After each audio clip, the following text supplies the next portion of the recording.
So good afternoon, and from Southern New Jersey. It might be a different time zone to where you are, and I know that Asia is actually a couple hours difference as well. But we have a special presentation that was scheduled for this morning, but we had to kind of work out some logistics. And so we're so happy to be able to feature the work of one of our younger scholars and someone who's been really actually integral to making the All Black Lives Matter conference possible.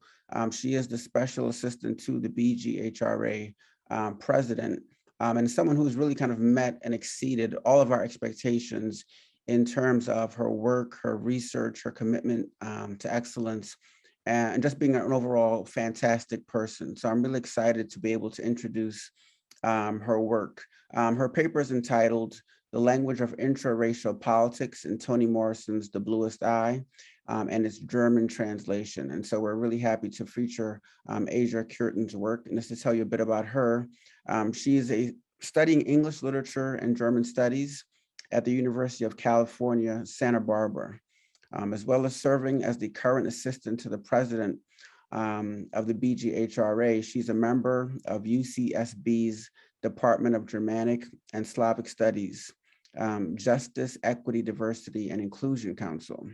Her primary areas of interest cluster around how discourses in German studies intersect with insights from minority studies, urban studies, and the theory and practice of literary translation and critical theory.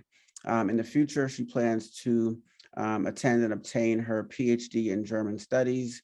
And I know that she is someone who will definitely be making a mark in that field. And we're just so happy again to have her with us this afternoon, just for a few moments to share her fantastic work on Toni Morrison. So Asia, I'm gonna let you take it over. And I'm also gonna share my screen at the same time, and just give me whatever signal works for you, and I'll advance through as you speak. But I think Thank you so much. Can you hear me? Thank you so much for that introduction, Dr. Green. So I will be presenting today about the language of interracial politics in Toni Morrison's The Bluest Eye and its German translation, Sehr, blaue Augen. If you can advance to slide 3. Yes, this one. So a few years before I began conceptualizing this research, I stumbled upon a YouTube video which featured a clip from the German dub version of the 1980s comedy film Airplane. So in the original version of the film, the scene centers around 2 Black men speaking entirely in jive talk, which is a type of slang that emerged out of Harlem's jazz world. And this original scene is framed with English subtitles. In the German dub version of this scene, the 2 men's voices are replaced by Bavarian German, which is a dialect primarily spoken in the regions of Bavaria and Austria. And this scene is also framed with standard German subtitles. And this scene in particular led me to think about a few questions. In particular, what does the framing of these scenes tell us about the perception of non-standard dialects, as well as the juxtaposition of these dialects to standard forms of language? And what does this use of a dialect of African American English show about the cultural perceptions of this language?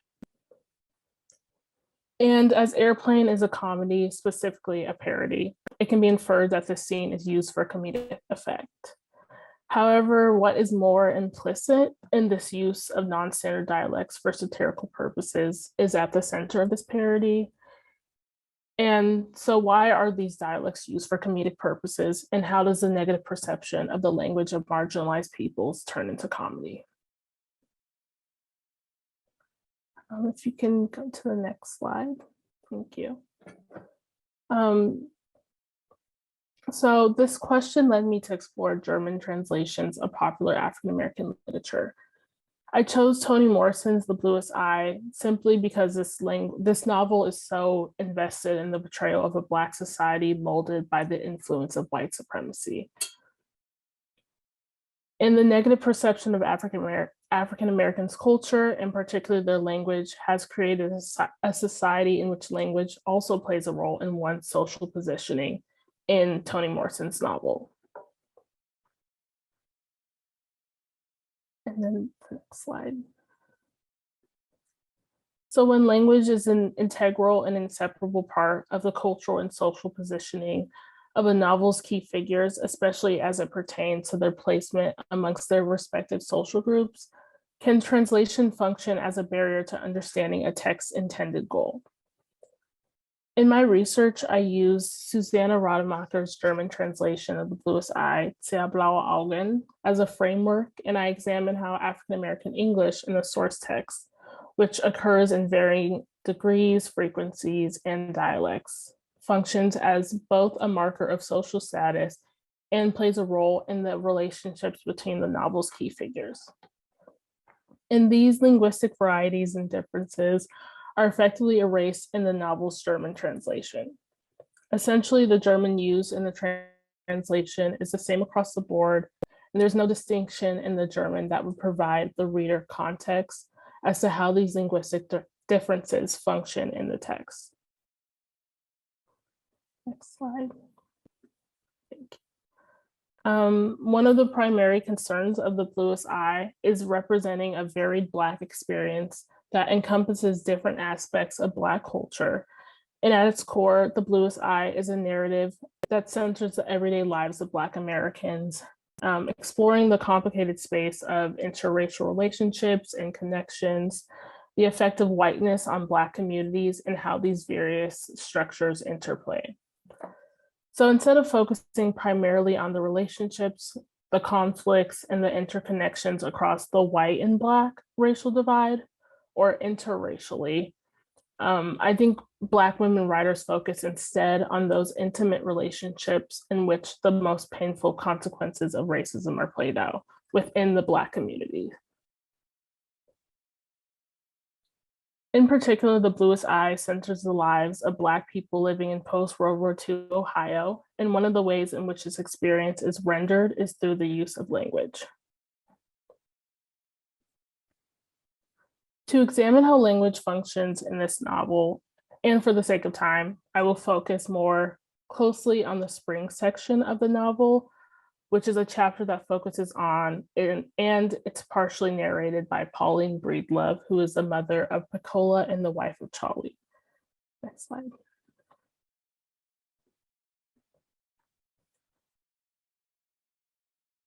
In this passage, African American English functions not only as a geographical marker of Pauline's background, but as a form of representation on the part of the novel that seeks to highlight the expressions and culture parlance of Pauline's speech, which functions as a reason for her social isolation from the other Black women in Lorraine.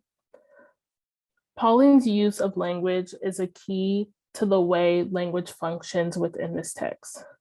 Language is not only a distinct function of the text linguistic design, that is to say that it's used throughout the text as a marker of racial and social status, but also as an important marker within the Black community of Lorraine in the novel that highlights the complexities of relationships, hierarchies, and status within this racial community. And the next slide.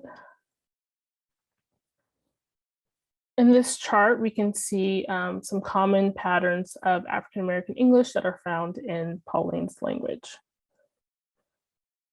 So the passage that she narrates contains major structures of African American English grammar and pronunciation, some of which include copula, auxiliary absence, the invariant be, subject-verb agreement, and the objective form of them. So the passage's leading sentence begins with "when I first see Charlie." In standard English, this sentence would be "when I first saw Charlie." Pauline's use of "seed" as the past tense of "see" in a substitution for "saw" is less so a reflection of a perceived lack of intelligence, but primarily as a marker of Pauline's background and social status. This character in particular has roots in both Alabama and Kentucky, and also one can infer that she likely attended a racially segregated school, which more than likely Black children suffered from a severe lack of funding, which resulted in possibly a poor education. And so Pauline's attempt to put the verb to see in the past tense by placing the infinitive ed at the end of it demonstrates that Pauline does indeed have knowledge of the grammar rules of the English past tense, but isn't completely aware of how to correctly apply these grammar rules. In Black Looks and Black Acts, which is a book written by Rita Shauna Simpson, she argues that this form of hypercorrection that Pauline engages in is common among Black Americans who try to appropriate white English without the aid of specified grammatical rules. And so Pauline's use of hypercorrection implies that she's not only aware of the fact that she is an outsider amongst the Black people in her community, and she describes them as dicty-like, which is an African-American word for Black people perceived to be snobbish or self-important, but she's also aware of her low social position in the racialized society that she belongs to. She's cognizant of the negative public perception of Black English by both white and Black Americans, and by extension, the people who speak it. So she attempts to correct this form of language. And her misuse of the term see is an indicator of the limited educational opportunities afforded to both her and other members of her socioeconomic position. We can also see her use of the word children is indicative of her accent. And we can see that this is a pronunciation spelling. And as she hails from the South, which differs from the novel setting of Lorain, Ohio, her pronunciation suggests a Southern background. And she also is cognizant of her pronunciation of this word. And she goes on to later recall how other Black women in her community in Lorain looked at her with goading glances and private snickers whenever she said the word.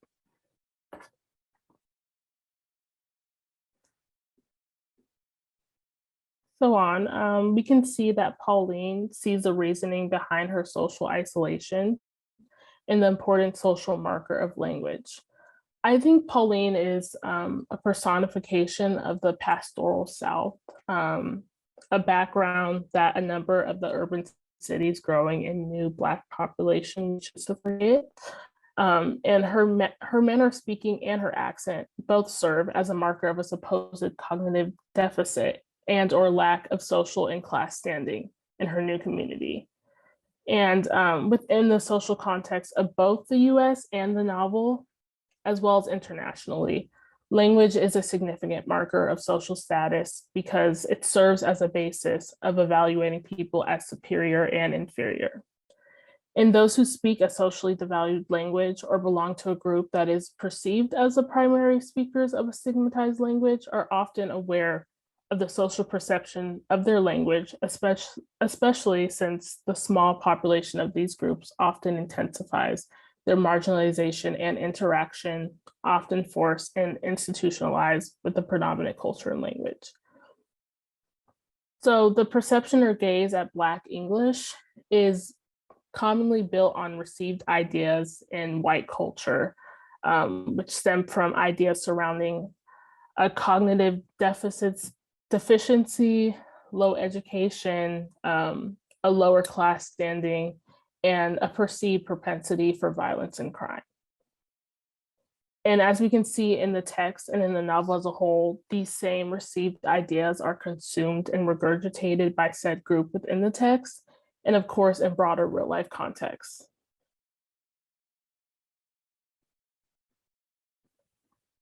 So on, I would like to begin looking at the German translation.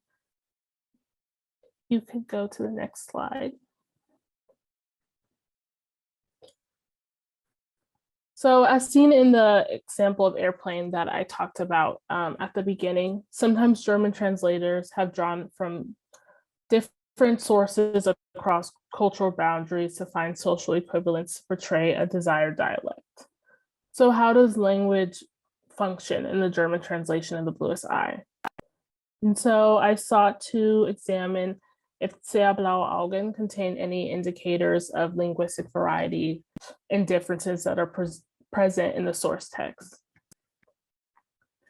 So to analyze how Pauline's speech is recreated in Sehr, blaue Augen, I juxtapose the original speech with the speech in the German edition. If you could go to the next slide. So essentially, I sought to locate any linguistic patterns that imply class, social status, and racial difference, among other things. I then analyzed how the German is used, and if it contains any things like frequent syllable reduction, like habe to hab, colloquial lexical items or slang, and items that indicate youth and informality. I also translated the German to English for sake of clarification.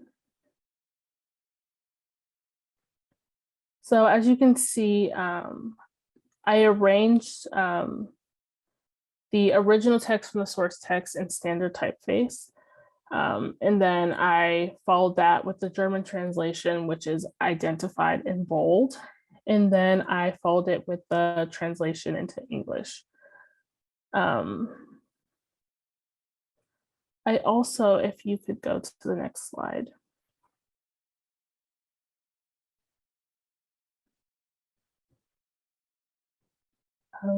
Actually, the one after that. Thank you.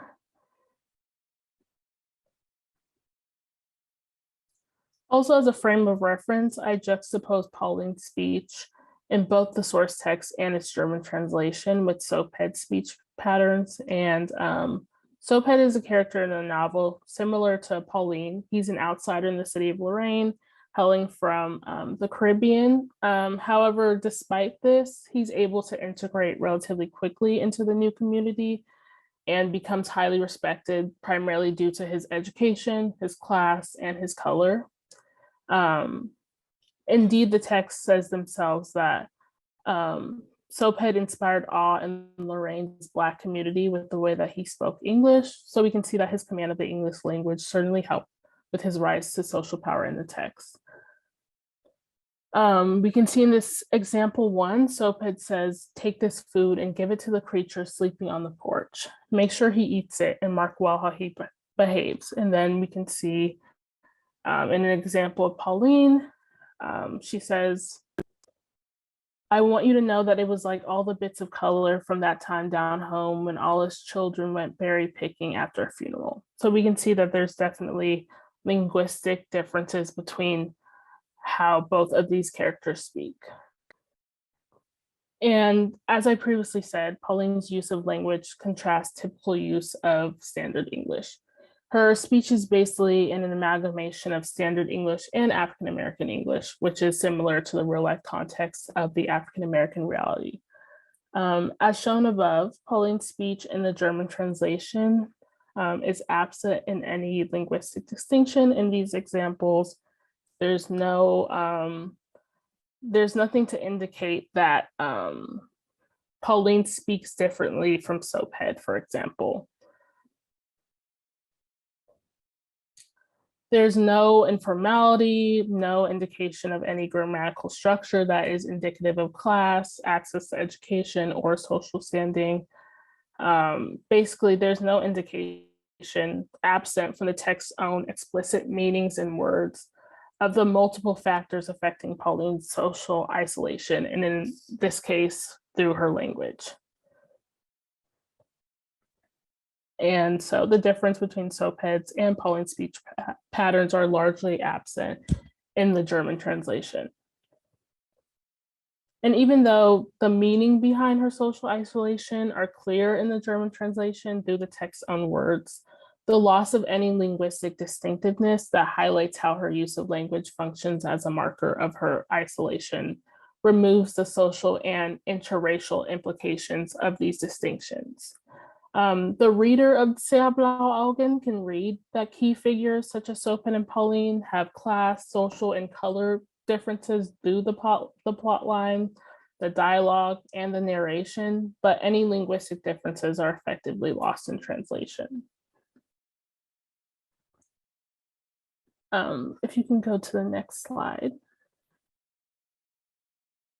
So to conclude, in the society in which the Bluest Eye belongs to, many of the characters grapple with feelings of internalized anti-Blackness or a hatred of anything deemed Black, which is a byproduct of colonization and enslavement.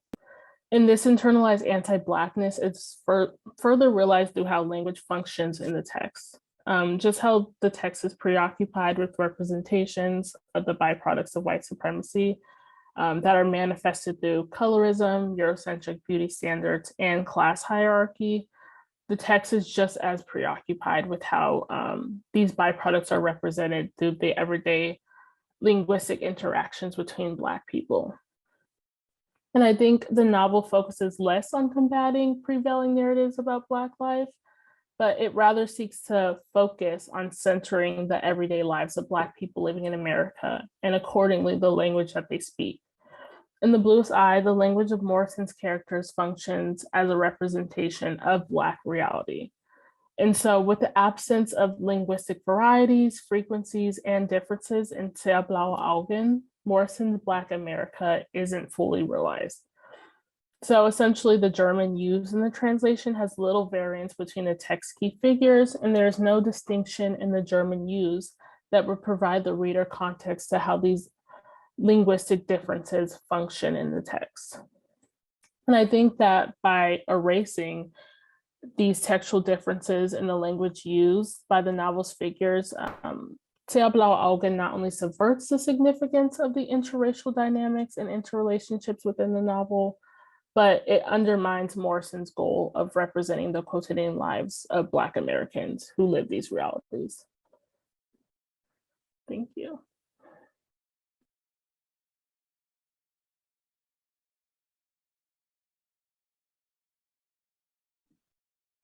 Thank you so much, Asia. That was a really fantastic presentation. I mean, so much to think about, and both in terms of just the quality of the analysis, but the wonderful way you laid it out.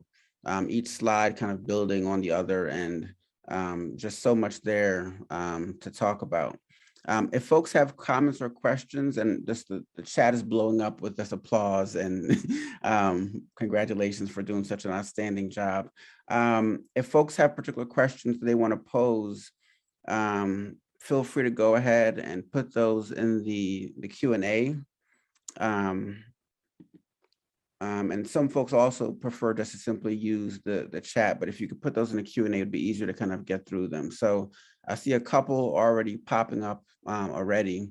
And so we can start there, but I just want to, again, comments from the chat just of approval. Wonderful, Asia. It's been so great to see different iterations of this work and how you've developed the idea. So we certainly want to just thank you and encourage you for this incredible work before we even get to the questions. So within the Q&A, this is from Maria Grew. Does this mean that there are some things that cannot be translated, or perhaps we need more translations of the text? Is one question that we have. Yeah, so I definitely think it means that some things can't be translated, but I don't think that necessarily means that they shouldn't be translated. There just isn't a cultural or social equivalent to African Americans to exactly render their language in another language and across cultural boundaries. So of course we are going to run into these problems, but I don't necessarily think that means that we shouldn't translate African American English. I think that just means that we should be cognizant of the reality that when we are translating, these kind of things aren't possible. Mm-hmm, mm-hmm. I think you're perfectly right. And certainly we've been discussing all conference long the kind of specificity of Blackness, depending on kind of where it is located geographically, temporally, et cetera. And so the idea that you could even, I mean, I think even within certain, within the US, for instance, right, think about translating Blackness from one community to another, right? Those things can certainly be complicated, and moving outside, right, of national borders makes it even more so. This is from Maureen Gallagher. Thanks for a great presentation. Do you know of any examples of German translations of works with African American Vernacular English, or AAVE, or other Black linguistic variations that are more successful at rendering it into German? I wouldn't say that I've came across a lot of successful ones, but I came across very interesting translation variations that are very interesting to me. For example, I've seen a lot of German translations of Grand Theft Auto 5, which is a video game, but there's a lot of translations that include translating them into a dialect spoken primarily by Turkish German youth, and also working class communities in Germany. And so I think it's interesting to draw across those cultural boundaries to find not necessarily a social or cultural equivalent, but communities that are similar in the sense of that they have, especially when it's a Black urban community, drawing across those cultural boundaries to find class equivalents. I find that very interesting, but I can't say that I've come across very many successful translations. Okay. And you might have touched on this a bit, but I want to also honor the question. So could you speculate, this is from Carolyn Rager, could you speculate on the reason for the absence of those linguistic features in the translation?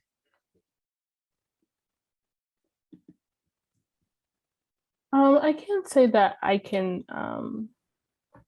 speculate, but I also do believe that it may be the translator's decision to just render the language as accurate as possible. So most likely rendering African American English into standard English and then translating. The context is still there, but also I have seen, for example, I was watching a documentary on Netflix that's in English, but I was watching with German subtitles, and you could see, primarily based on class, there was an African American man speaking who primarily spoke in slang, kind of in an informal way.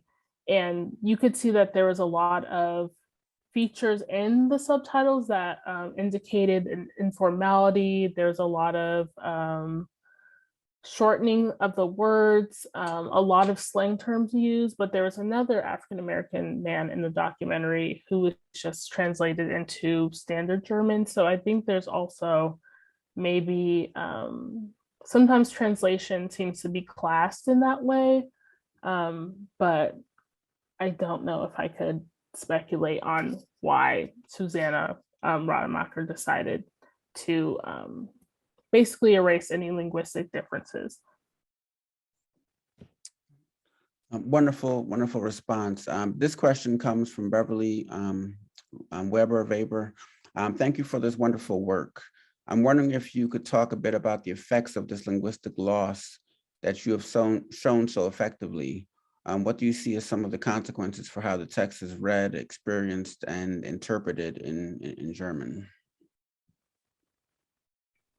Yeah, so one of the things I've noticed, I actually read the English version before, and then I read the German version. As someone who had that the hindsight of the English translation, I could see that there was, or the original source text, I could see that there was linguistic differences that indicated why, for example, Pauline was socially isolated from the other Black women within her cultural community. But someone approaching the Bluest Eye for the first time in German may not see those, see why those differences are important because they're not there.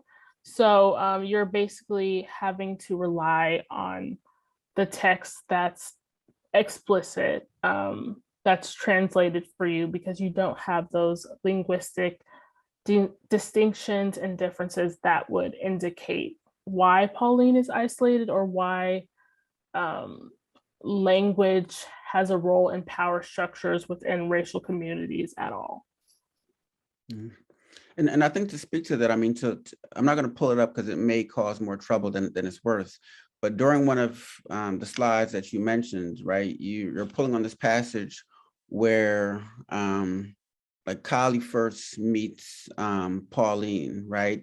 And then she describes it as him tickling her as little bits of color, right? It kind of exploding or floating.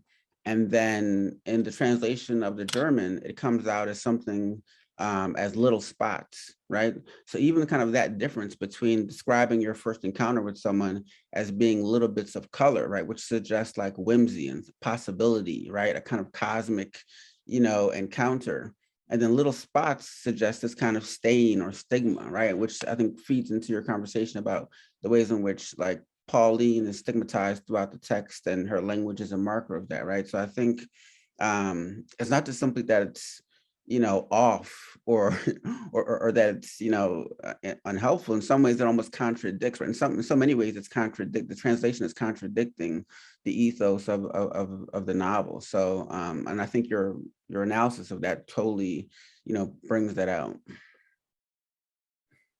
There's a comment here. I'm just going to read it because it just kind of elaborates on your discussion. When I was younger, I was always extremely disturbed by the voiceovers of African-American characters on TV. It was like a failed attempt to translate the untranslatable. And I think that also speaks to your initial example of Airplane, right? Where this language is, going from one to the other, but it's missing and distorting so much.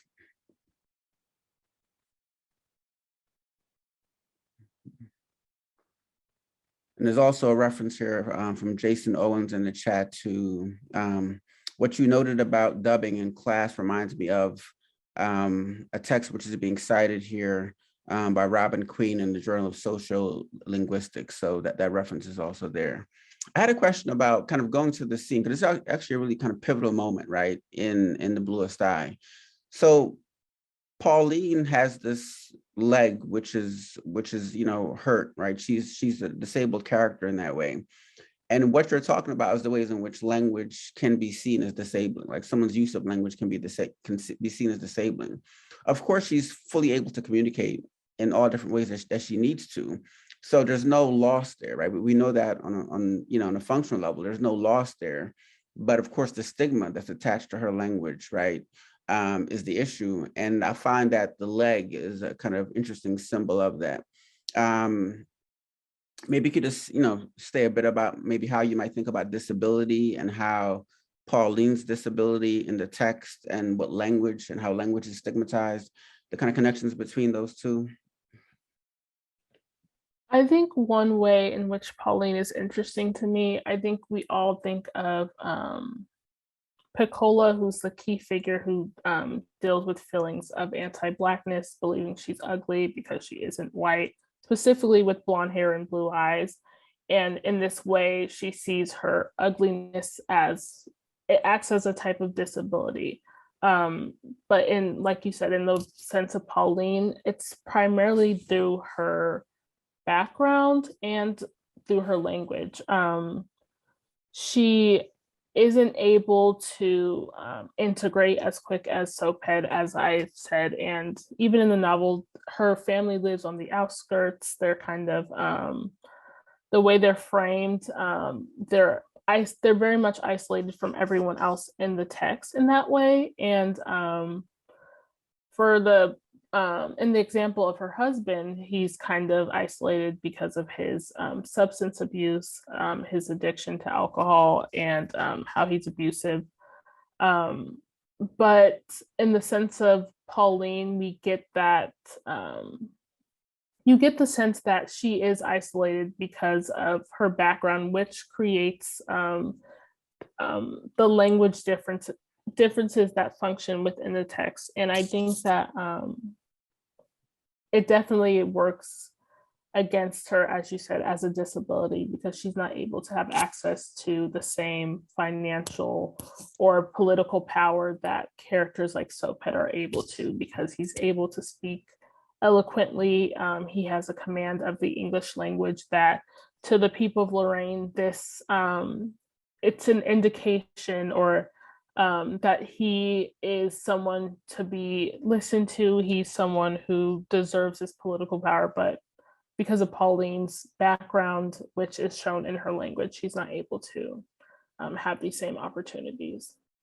Mm-hmm.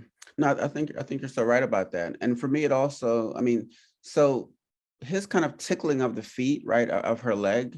I mean, also in terms of your reading of it, right, which I think is so fascinating. It also makes me think that maybe there's also a model of translation that's being offered in Kylie's tickling of, of Pauline's wounded leg, right? There's a way in which, like, so translation might be imagined as a kind of extraction, right? Of taking one, and of course, others have talked about this before, right? The words in which we can translate the word translation and think about the use of extraction or exportation. But in the sense of tickling, right, it's more a playful, right, endeavor. It's more of a whimsical, right? It's more like bits of color, right?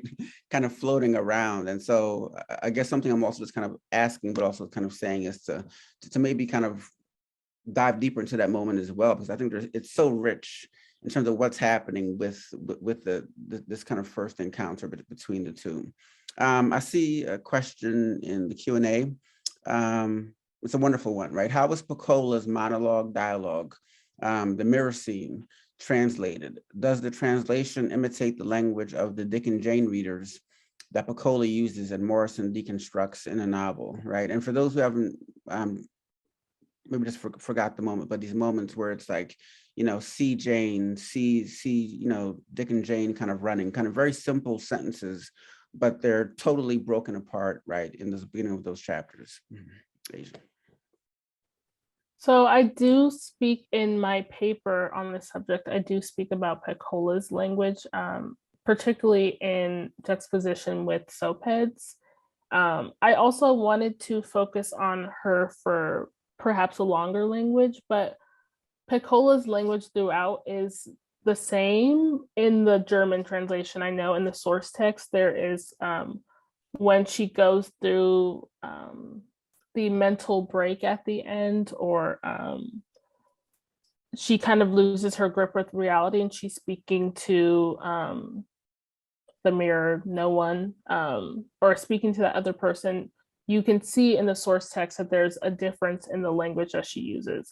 She uses standard language after this mental break, but before she speaks, she is a child, very informally with slang, but there's that, you can see that there's a difference when that break happens. But in the German translation, and this is why I didn't focus on it, in expand upon it, because there is no difference that we can see in the German translation that shows that there's a break between the language she uses before she uses the grip with reality and afterwards. Mm-hmm. Yeah, that's so interesting. It's so fascinating, kind of how that works or doesn't work in that moment. And I think there's no question left in the Q&A, but I want to just kind of offer one kind of, I guess, kind of final comment question for you. And I think, again, it speaks to just how your analysis has my mind kind of just, exploding with kind of possibilities here. In some ways, it almost seems as if your analysis speaks to how translation then is always a part of the English text, right? Even as we might call it the original, right? But there's a way in which, like, your analysis also pushes against the idea that the text is simply just there available to us, right? You're reading of kind of African-American vernacular English and the various kind of nuances of it and variations within and against that kind of point to that. So I guess I'm also kind of wondering, how do you think this reading that you're performing might be useful in, let's say, an all English class? If someone is teaching, for instance, simply, African-American literature, which seems so self-evident, right? But to kind of have your analysis on this, parallel to that, would point to some other things as well. So do you see this also having resonances beyond, right, just simply the question of German translations? I think for one, it definitely makes you look at the language. Before I encountered the German translation, I didn't really notice that there was such an emphasis on language within the text. But the German translation forced me actually to look at the original source text and examine like these linguistic differences and why they have a role in the various power structures within the text. So I think that's one way, and especially as the novel is so invested in exploring the everyday realities of Black people, I think the way that this is rendered, of course, is through the use of language and showing that there isn't one single Black experience. And when we can examine why these power structures occur, for example, we can examine how white supremacy still has an effect on our communities. No, I think that's absolutely right. And I think it's just, it's both useful in terms of specifying the types of Blackness we're encountering, especially in the German context, but also for thinking about how it's all translation, right? So communication involves translation at every single level. And just to kind of read a final comment here, this is from Natasha Kelly. Great project. First time African-American Blackness has been specified in the Black German perspective, which allows for a beautiful change of perspective. Just another commendation of the brilliance of your work. And question here from Emily Frazier. So when is your article on this coming out? Cannot wait to read it. Lots of hearts and love there. Yeah, that's a good question. Emily, hopefully soon or in the future. But I definitely want to strengthen it and expand upon it. Absolutely wonderful. And folks are agreeing that they can't wait to teach it and cite it. So thank you so much, Asia. Again, this is fantastic work. And we're just so happy to be a part of the conversation to kind of help you think through it. And so the rest of the time, we're just going to see to folks can stay in the room and talk. It's also set up for folks to mingle and just have a moment to breathe during the conference day. Again, we appreciate you being here on the second day of the conference, and it's just been a wonderful time. So thank you all. Thank you to Asia and to all of the many wonderful questions and comments provided in the Q&A and chat.